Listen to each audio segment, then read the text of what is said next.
Godzilla a été aperçu et il se dirige vers Titan X. Cependant, il s'apprête à faire quelque chose de totalement inattendu. La Terre n'est pas le monde calme et familier que nous pensions connaître. C'est un système vivant façonné par des super-espèces, des créatures dépassant tout ce que l'histoire ait jamais enregistré. Certaines de ces super-espèces ont évolué pour disparaître elles-mêmes dans la forêt, devenant indiscernables de la végétation qui les entoure. D'autres sont des titans, des forces de la nature si puissantes qu'elles peuvent raser des villes et redéfinir l'équilibre de la planète en quelques instants.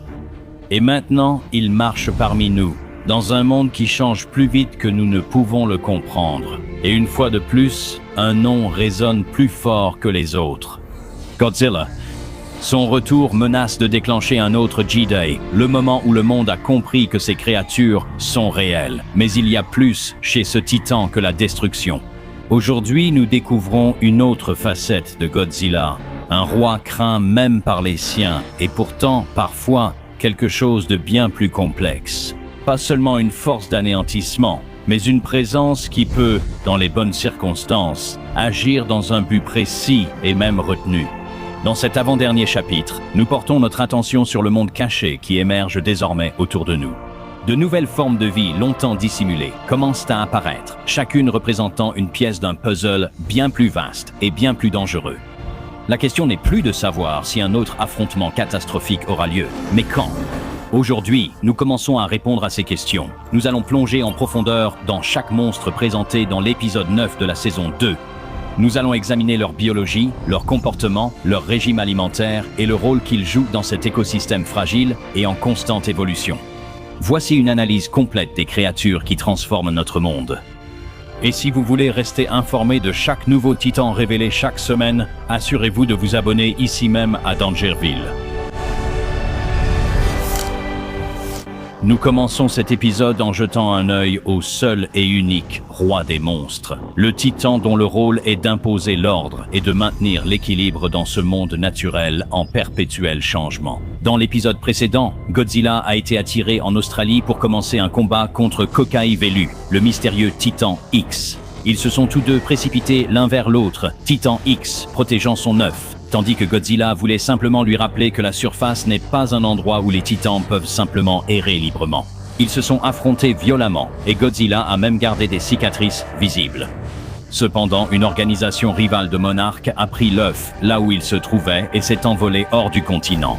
Et Titan X, paniqué, s'est précipité à sa poursuite, cherchant à sauver son bébé. Mais Godzilla a fait de même.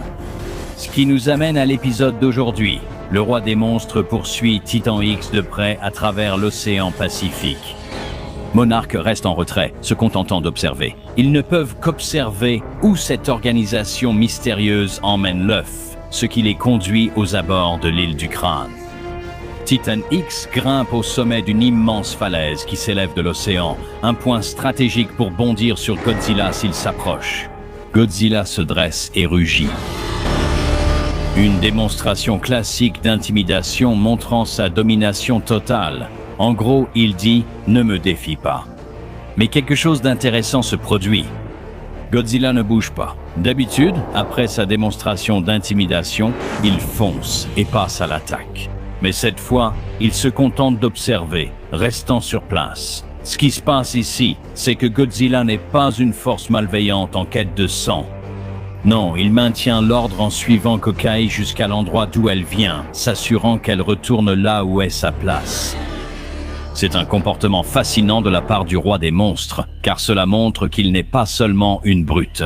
Cela montre des niveaux de réflexion complexes, représentant une sorte de force de police mondiale, veillant à ce que les titans restent à leur place, sans immédiatement recourir à la mise à mort. Il y a eu des exemples de cela dans le passé, où des titans rivaux ont été autorisés à vivre simplement parce qu'ils respectaient l'ordre naturel. Et une fois de plus, c'est pleinement visible ici. Dans l'épisode précédent, les spectateurs craignaient que la personnalité de Godzilla ait été ruinée, et que la réflexion critique qui définissait le roi des monstres ait disparu. Mais je suis heureux de dire que ce n'est pas le cas. Si Godzilla voulait que Titan X soit morte, elle le serait. Mais au lieu de cela, il voulait l'escorter chez elle, de retour à l'Axis Mundi. Cela nous offre peut-être la scène de Godzilla la plus intéressante que nous ayons eue depuis longtemps. Et c'est magnifique. Cependant, une chose intéressante est que Godzilla ne la poursuit pas jusqu'à l'île du crâne. Il s'arrête net et espère que Kokai fera ce qu'il faut et rentrera chez elle. Qu'est-ce qui l'empêche de continuer? Quelle raison a-t-il de ne pas entrer sur l'île du crâne? Est-ce simplement pour éviter un conflit avec Kong? Ou bien se passe-t-il quelque chose de plus important ici? Quelque chose qu'il ne veut pas déranger. Godzilla, après avoir accompli sa mission, se retire et retourne nager dans les profondeurs de l'océan, probablement pour regagner son temple et s'y reposer jusqu'à ce qu'on ait de nouveau besoin de lui. Ce qui nous amène tout naturellement à ce que fait Kokai Velu.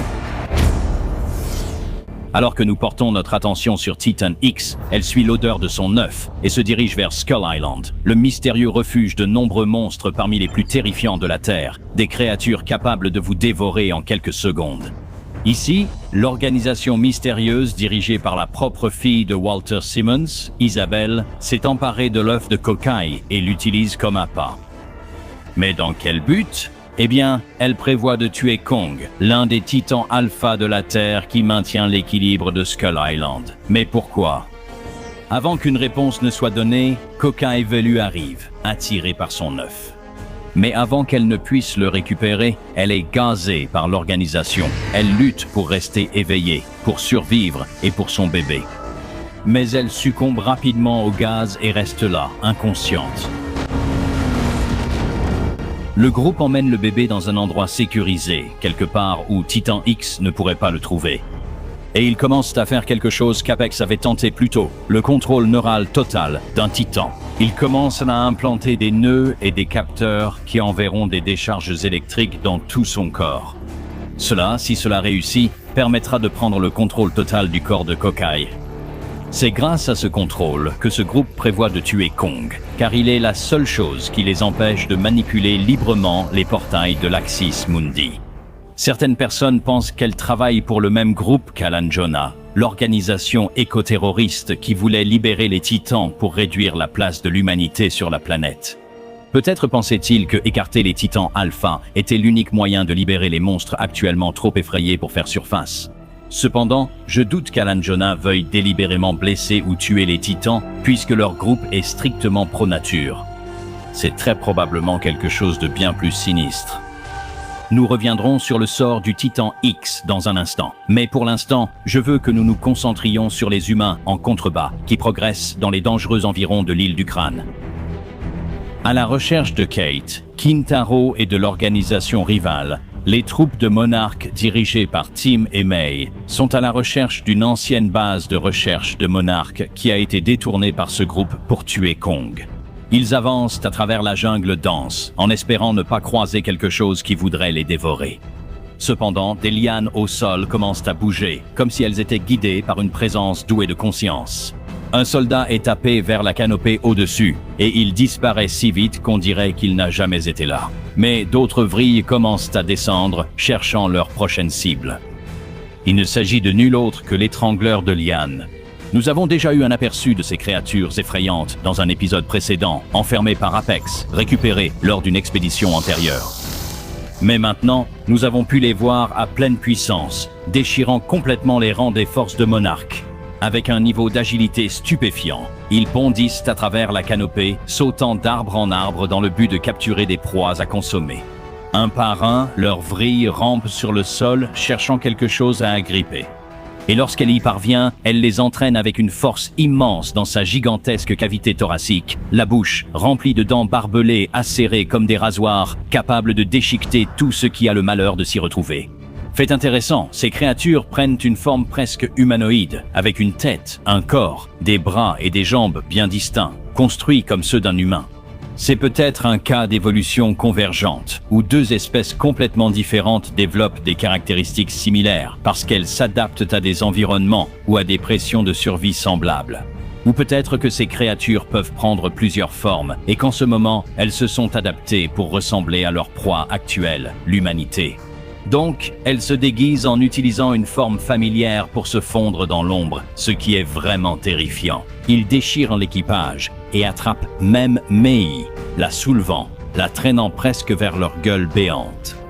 Mais grâce à Tim, il la ramène au sol et l'équipe s'enfuit aussi vite que possible vers une clairière plus large, sans arbres au-dessus d'eux qui pourraient cacher d'autres horribles créatures lianes étrangleuses.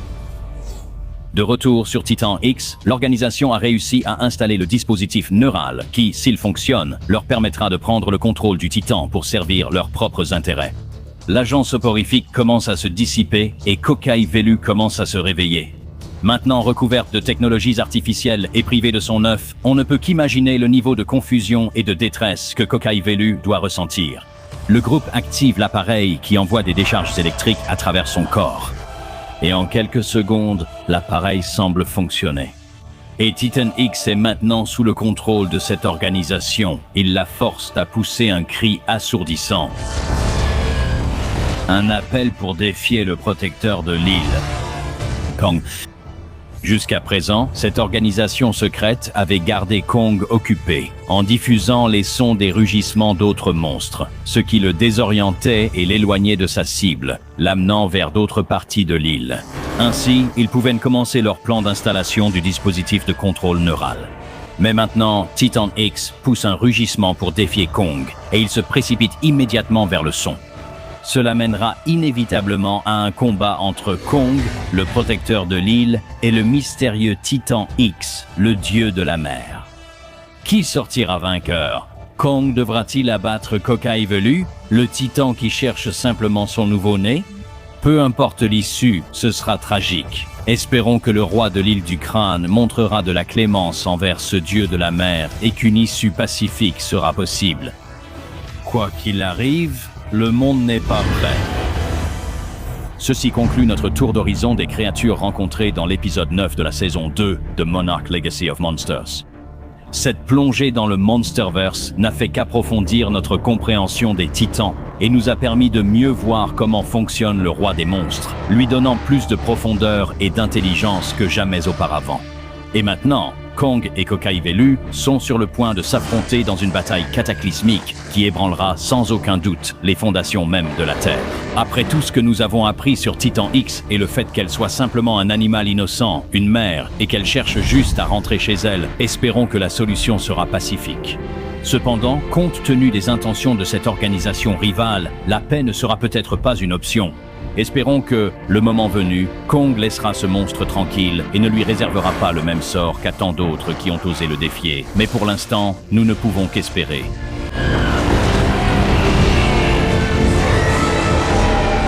La semaine prochaine, nous vous proposerons le dernier épisode consacré à tous les monstres de Monarch Legacy of Monsters et nous les analyserons un par un. On dit que des révélations majeures vont faire exploser Internet, alors ne ratez pas ça. Ça aurait été un honneur d'étudier leur biologie, leur écosystème et la vie des titans au fil de la saison 2, mais le contenu ne va pas s'arrêter là. Il y a encore beaucoup à venir alors que nous analysons la suite. Alors assurez-vous de vous abonner et d'activer les notifications pour ne rien manquer de toutes les mises à jour de Monarch. Laissez un commentaire sur votre monstre préféré. C'était Alistair. À bientôt, chers résidents, pour la prochaine vidéo.